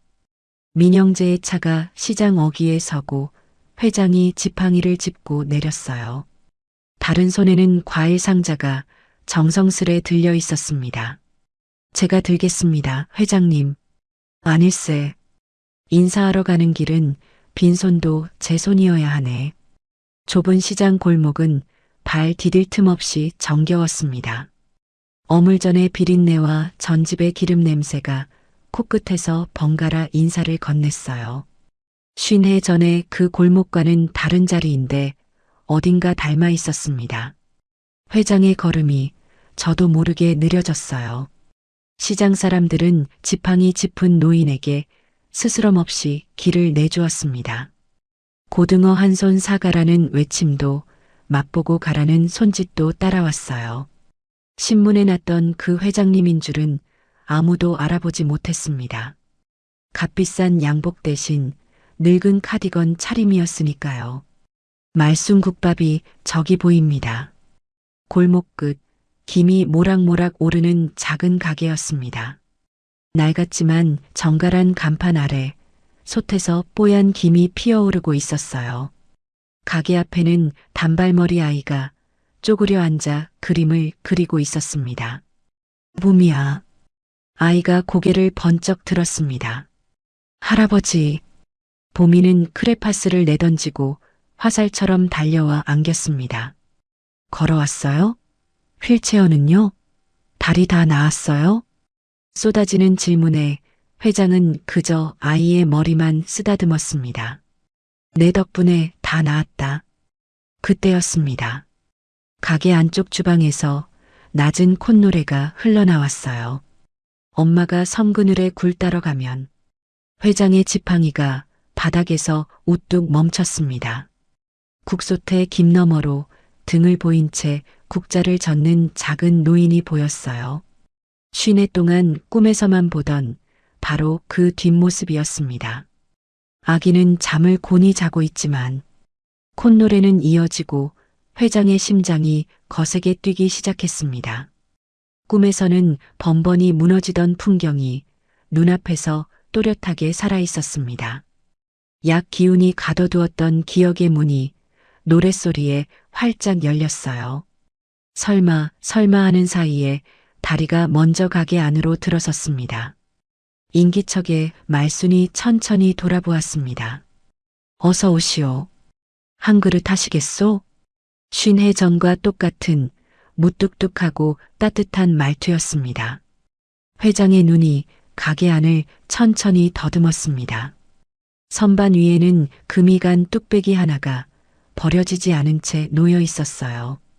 보미의 가방에 매달린 수저집에 그 깨진 뚝배기 무늬, 국솥에 김 낮은 콧노래, 금강 그릇, 50해 전의 조각들이 한자리에 모여 있었습니다. 다리가 후들거려 회장은 가까운 의자 등받이를 붙들었어요. 민영재가 부축하려 했지만 회장은 손을 들어 괜찮다는 신용을 했습니다. 이 순간만은 누구의 부축도 없이 제 발로 서서 마주하고 싶었던 것이에요. 저 혹시 회장의 목소리가 잘게 떨리기 시작했습니다. 50해 전에 동쪽 무허가 시장에서 국밥을 하지 않으셨습니까? 말순의 국자가 솥 안에서 멈췄습니다. 등에 아기를 업고 그 노래를 부르면서요. 금강 그릇은 정이 스민다고 안 버리시던 말순이 행주의 손을 닦으며 노인의 얼굴을 가만히 들여다보았습니다. 그걸 댁이 어찌 아시오? 회장은 지팡이를 놓쳤습니다. 떨리는 두 손으로 말순의 거친 손을 부여잡았습니다. 접니다. 그때 그 사흘 굶고 쓰러졌던 놈입니다. 공짜 국밥을 반년이나 얻어먹고 인사도 못하고 헤어진 놈입니다. 가게 안이 국소태 김소리만 남고 조용해졌습니다. 말수는 한참 동안 늙은 사내의 얼굴을 바라보았어요. 주름 사이에서 50해 전의 청년을 찾아내는 데는 그리 오래 걸리지 않았습니다. 아이고, 말순의 입에서 낮은 탄식이 새어나왔습니다. 그 청년이 이리 늙어서 왔소. 불나고 떠나면서 인사도 못 받고 갔는데 그게 평생 마음에 얹혀 있었는데 회장의 무릎이 그 자리에 천천히 꺾였습니다. 70평생 무릎 꿇은 적 없던 노인이 국밥집 바닥에 주저앉아 울었어요. 아이처럼 소리내어 울었습니다. 늦었습니다. 50해나 늦었습니다. 갚는다는 약속을 이제야 지키러 왔습니다. 보미는 영문을 모른 채 두 노인을 번갈아 보았습니다. 할머니, 할아버지랑 아는 사이였어요? 그래. 아주 오랜 손님이시다. 50해 묵은 단골이니 오늘 국밥은 곱백이다. 보미는 알듯 말듯한 얼굴로 고개를 갸웃거렸습니다. 어른들의 50해가 7살에게는 그저 아득한 옛날 이야기였어요. 말수는 회장을 일으켜 앉히고 따뜻한 국밥 한 그릇을 내왔습니다. 50해 전과 같은 깊고 순한 국물이었어요. 근데 어르신, 갚을 게 뭐 있소? 말수는 보미의 머리를 쓰다듬으며 담담하게 말했습니다. 우리 보미를 살게 해준 게 댁내 변호사들이라며 내 손녀 지켜준 셈이니 국밥값은 벌써 받았소. 회장은 그제야 알았습니다. 이름 없이 보낸 선행이 50해 묵은 빚까지 대신 갚고 있었다는 것을요. 그리고 어르신, 하나 더 일러드리리다. 말순이 보미를 무릎에 앉히며 조용히 말을 이었어요. 그때 내 등에 업혔던 아들이 이 아이압이요. 회장의 숟가락이 뚝배기 위에서 멈췄습니다. 까만 눈으로 저를 마주보던 그 아기가 보미의 아버지였습니다. 50해를 돌아온 인연이 한 그릇 국밥 위에서 둥글게 이어졌어요. 국밥이 식겠습니다. 어서 드시오. 말순의 그 말에 회장은 눈물 고인 눈으로 첫 술을 떴습니다. 50해 만의 국밥은 기억보다 더 따뜻했어요. 그날 오후 작은 국밥집에는 웃음소리가 끊이지 않았습니다. 말수는 50해치 안부를 묻고 회장은 50해치 사죄를 했어요. 보미는 영문도 모르면서 어른들이 웃으니 따라 웃었습니다. 헤어질 무렵 보미가 분홍 녹음기를 들고 나왔어요. 할아버지, 우리 셋이 같이 노래해요. 기념이에요. 빨간 단추가 눌리고 좁은 가게에 세 사람의 노래가 흘렀습니다. 엄마가 섬그늘에 굴 따러 가면 82의 콧노래와 74의 느린 박자와 7살의 맑은 목청이었어요. 한 노인을 살린 그 작은 기계에 이번에는 행복이 담기고 있었습니다. 50년 묵은 국밥값을 회장은 이제부터 치르게 됩니다. 그 셈법이 어떤 모습일지는 아무도 짐작하지 못했지만요. 그날 이후 말순국밥에는 새 단골이 하나 생겼습니다. 화요일과 금요일 점심이면 구석 자리에 지팡이 짚은 노인이 앉았습니다. 오늘도 한 그릇이요? 2그릇 값을 내고 가겠습니다.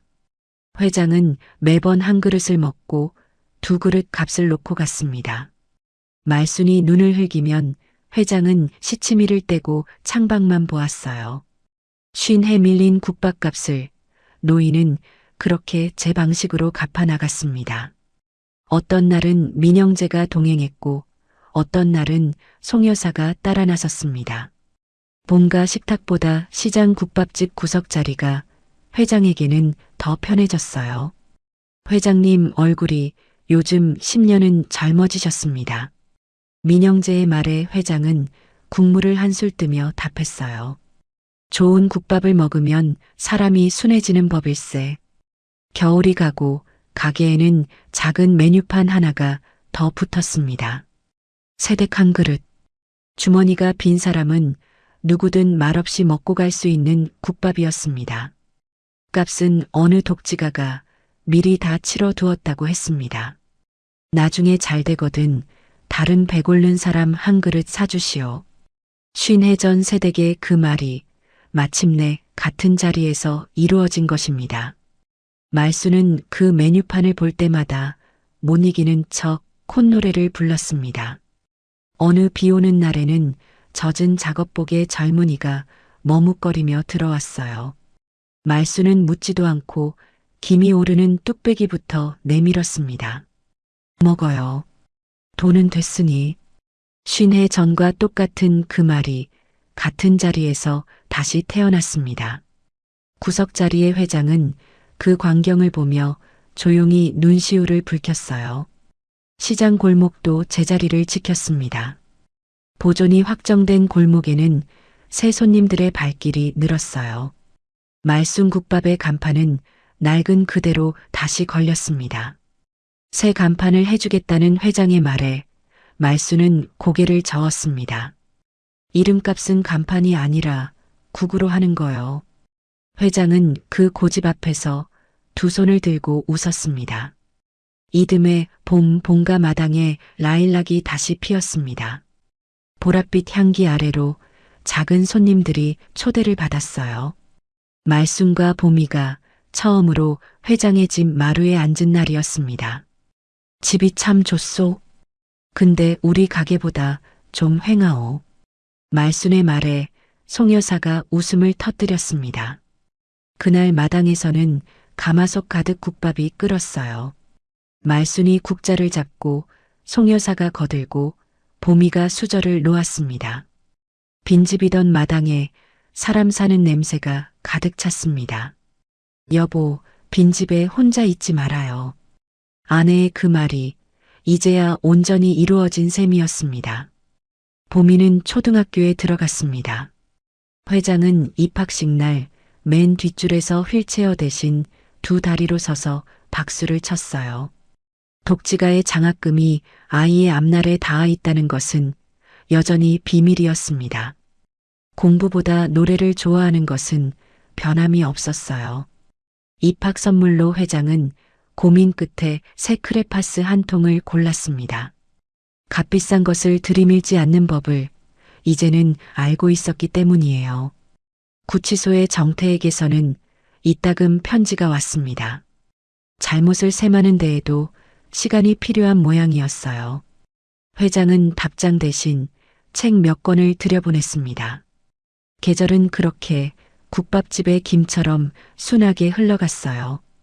여름에는 마루에서 수박을 나눠 먹었고 가을에는 보미의 운동회에 갔습니다. 말수는 김밥을 싸고 회장은 돗자리를 펴고 송 여사는 응원 수건을 흔들었어요. 누가 보아도 영락없는 한 식구의 풍경이었습니다. 분홍 녹음기는 이제 보미의 책가방 맨 앞주머니에 삽니다. 한 노인의 인생을 구한 그 기계에는 노래가 차곡차곡 쌓여갔어요. 저는 커서 가수가 될 거예요. 그래서 할머니 노래를 다 부를 거예요. 보미의 장래 희망 발표에 두 노인은 박수가 닳도록 손뼉을 쳤습니다. 꿈이 자라는 소리는 어른들을 젊게 만드는 법이에요. 어느 노을 좋은 저녁, 세 사람은 공원 벤치에 나란히 앉았습니다. 말순과 회장이 벤치에, 보미는 그 사이에 끼어 앉았어요. 녹음기에서 셋이 함께 부른 섬집 아기가 흘러나왔습니다. 82과 74과 8살의 목소리가 노을 속에 섞여들었어요. 플라타너스 잎 사이로 주황빛 햇살이 부서져 내렸습니다.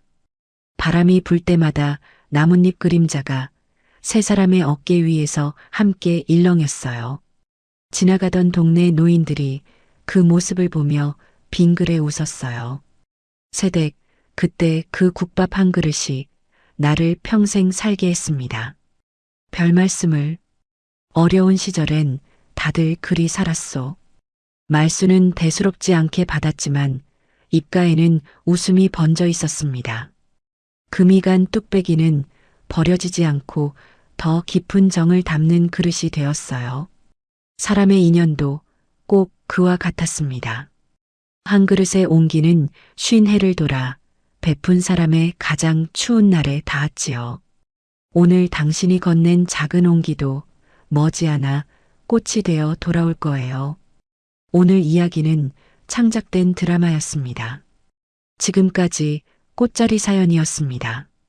오늘 이야기가 마음에 닿으셨다면 구독과 좋아요로 함께 해주세요.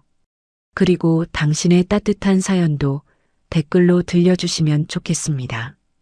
당신 앉은 그 자리가 꽃자리입니다.